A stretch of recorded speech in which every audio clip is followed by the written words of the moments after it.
ভোলা বোরহানউদ্দিন উপজেলার টকবি ইউনিয়নের ৭ নং ওয়ার্ডে ভোট চাইতে গিয়ে জামায়াত ইসলামের নেতাকর্মীদের সঙ্গে স্থানীয়দের সংঘর্ষের ঘটনা ঘটেছে। এতে এক ব্যক্তি গুরুতর আহত হয়ে হাসপাতালে ভর্তি রয়েছেন।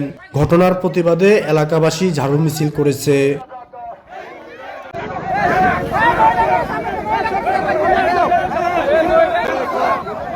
স্থানীয় সূত্রে জানা যায়, জামায়াত ইসলামের নেতাকর্মীরা নির্বাচনী প্রচারণার অংশ হিসেবে এলাকার কয়েকটি বাড়িতে যান।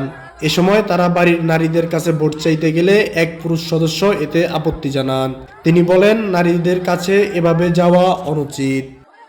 এ সময় জামায়াতের এক নেতা দাবি করেন, নারীদের কাছে যাওয়ার অধিকার রয়েছে তাদের। এ নিয়ে কথা কাটাকাটির এক পর্যায়ে পরিস্থিতি উত্তপ্ত হয়ে ওঠে। অভিযোগ রয়েছে, পরে জামায়াত ইসলামীর প্রায় ৬০ থেকে ৭০ জন নেতাকর্মী ওই ব্যক্তির উপর অতর্কিত হামলা চালায়, সাথে বাড়িঘর ভাঙচুর করে।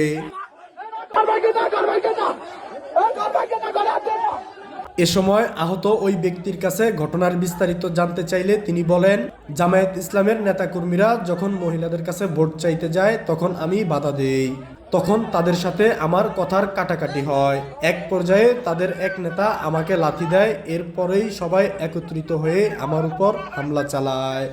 আমাদের বাড়ির ভিতরে বলে বাড়িতে পুরুষ কেউ নাই, আমরা সব রাস্তায় বলছি, আপনারা বলেন তো আসাদ বলে না, বাড়ি দিকে না মহিলার ভিতরে আপনারা পাশের বাড়িতে যান। এটা করার সাথে এটার ভিতরে ফাঁসি থেকে আমার একজন একটা লাথি মারে। লাথি মারার ফলে এই আটা দিয়ে আমাদের বাড়ি ঘর থেকে গাড়ি ঘোড়া নিয়ে হেরা ফিটিয়ে ফাটিয়ে আমাদের বাড়ি ঘরের বেড়া ঘোড়া ভাঙিয়ে চুরা অনেক হামলা করছে। ঘটনার প্রতিবাদে স্থানীয় নারী পুরুষ একত্রিত হয়ে ঝাড়ু মিছিল করেন।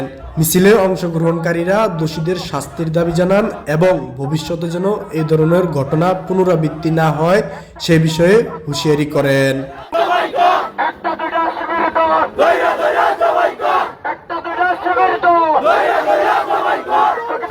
মোহাম্মদ কামরুল ইসলাম মাসুদ, আজকের খবর, বোরহানউদ্দিন, ভোলা।